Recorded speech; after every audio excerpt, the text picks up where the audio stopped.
आगे बढ़ेंगे। आगे बढ़ते हुए एक बार फिर से बड़ी खबर पर रुख करते हैं।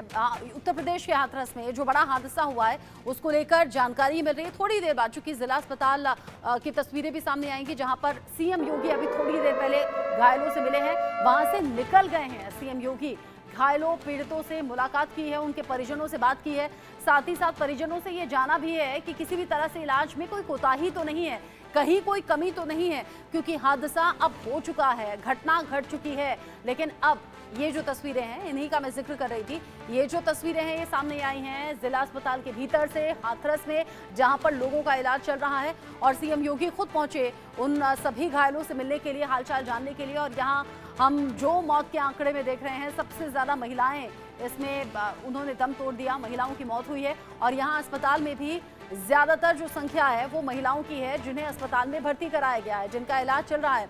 यहाँ सीएम योगी आदित्यनाथ ने एक एक करके सभी से बात की है। साथ ही साथ घटना के बाद जो घबराहट है लोगों में, जो दहशत है, उसमें भी बहुत इम्पोर्टेंट रहता है जब सूबे के सीएम खुद पहुंच जाएं और ये आश्वासन दें कि आप लोग फिक्र मत कीजिए, इलाज बेहतर तरीके से होगा, जो कि अभी हो भी रहा है। सीएम योगी ने बात की है यहाँ पर सभी घायलों से और साथ ही साथ पीड़ितों से जो मुलाकात की है उसकी भी तस्वीरें सामने आ रही हैं। इस पूरे मामले को लेकर सियासत गरमाई हुई है। एक तरफ सीएम योगी खुद पहुंच गए हैं हाथरस में, थोड़ी देर पहले अधिकारियों से मीटिंग की है इंतजामों को लेकर। अस्पताल प्रबंधन को भी ये निर्देश है सीधे तौर पर कि कोई कोताही ना बरती जाए, लेकिन विपक्ष हमलावर है। कांग्रेस नेता है केटीएस तुलसी, उनसे बात की है इंडिया न्यूज संवाददाता ने, सुनिए। तरीके से हाथरस में घटना हुई है, कैसे देखते हैं आप उसे? बहुत अफसोस की बात है, बहुत दुख की बात है कि हम अपने देश में अपने देशवासियों के ऐसे उनका था हाल कि पैरों के नीचे रौंद के जान गंवाई है। बहुत अफसोस की बात है। भारत एक अगर सबसे बड़ा और अच्छा वेल रेगुलेटेड क्लेम करते हैं कि है, तो हमें अपने देश के नागरिकों को तो पहले सबसे पहले ये सुविधा देनी पड़ेगी। घटना घट चुकी है, सियासत चरम पर है और विपक्ष जो है वो ये कह रहा है कि कैसे ये बद इंतजामी इस आयोजन में देखने को मिली और जब ये घटना घट चुकी है क्या कुछ व्यवस्था की जाएगी ताकि दोषियों को पकड़ा जाए, उनके खिलाफ सख्त एक्शन हो, ये इंश्योर कैसे प्रशासन और शासन के जरिए होगा। बड़ी बात यह है कि थोड़ी देर पहले सीएम योगी खुद हाथरस पहुंच गए, घायलों का हालचाल जाना है, उनके इलाज को लेकर, बेहतर इलाज को लेकर दिशा निर्देश दिए गए हैं, अधिकारियों से मीटिंग कर चुके हैं। प्राथमिकता है घायल बेहतर होकर अच्छी सेहत के साथ घर लौटें और उसके बाद जो प्राथमिकता रहेगी वो ये, हालांकि जांच टीम जो है वो अलग अलग जगह ऑलरेडी पहुंच चुकी हैं सूरजपाल सिंह उर्फ भोले बाबा को तलाशने के लिए, क्योंकि यही बाबा जिसे सुनने के लिए, जिसे देखने के लिए और जिसके पैर की धूल लेने के लिए लोग पहुंचे थे, दौड़े थे, वही बाबा अपनी गाड़ी में बैठकर दौड़ गया, पीछे लोगों को मरने के लिए छोड़ दिया और रातों रात हो गया है अंडरग्राउंड, जिस तक पहुंचने की कोशिश अभी पुलिस की टीम कर रही है। फोन स्विच ऑफ है लेकिन लोकेशन पता लगाने की कोशिश लगातार पुलिस के जरिए हो रही है।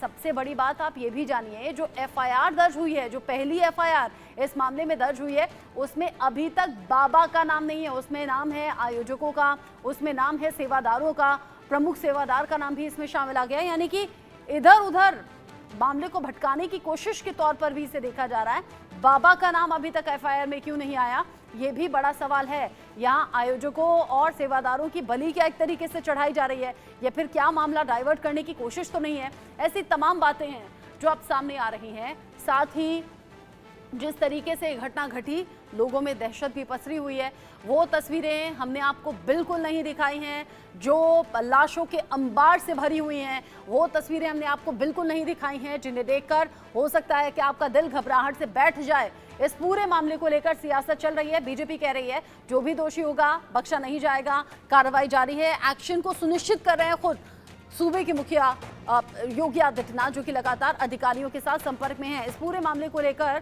मनोज तिवारी क्या कह रहे हैं, महिमा कटारिया ने बात की है, कनिका कटियार ने बात कीजिए, माफ कीजिए। लगातार जारी है। जिस तरह से राहुल गांधी ने हिंदू धर्म को लेकर टिप्पणी की थी, लगातार कांग्रेस पार्टी के मुख्यालय के बाहर बीजेपी अपना प्रोटेस्ट करती हुई नजर आ रही है। तमाम बीजेपी के कार्यकर्ता जो है वो इस वक्त यहाँ पर जुड़े हुए हैं और कहीं ना कहीं मेरे साथ बातचीत करने के लिए मनोज तिवारी सांसद है। सर, आप लोग आज प्रोटेस्ट करने आए हैं, राहुल गांधी ने जिस तरह का बयान दिया, क्या कहना चाहेंगे उस बयान को लेकर? राहुल गांधी ने हिंदू समाज को हिंसक बोला है।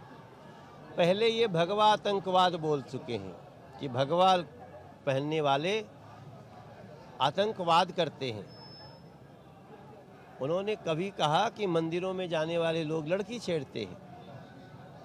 आज उन्होंने कहा कि हिंदू हिंसक होता है।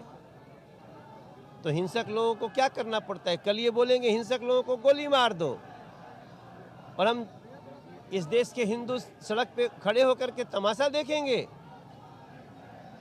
इनके पार्टी के, इनके ही गठबंधन के लोगों ने चुनाव में कहा कि हम सनातन को नष्ट करके रहेंगे। तो दोनों को मिला करके देखिए तो क्या ये राहुल गांधी का स्टेप सनातन को, हिंदुओं को नष्ट करने वाला नहीं दिखता? कांग्रेस पार्टी लगातार बोल रही है कि राहुल गांधी ने हिंदू समाज का अपमान नहीं किया। राहुल गांधी ने बीजेपी और बीजेपी के नेताओं के बारे में सदन के भीतर खड़े होकर बोला है। आपके मोबाइल में है, मेरे मोबाइल में है, सबके मोबाइल में है, निकालिए Rahul Gandhi statement on Hindu in parliament, आपको आ जाएगा। तो उसमें क्या छुपाने वाली क्या बात है? क्या मांग रखते हैं आप लोग?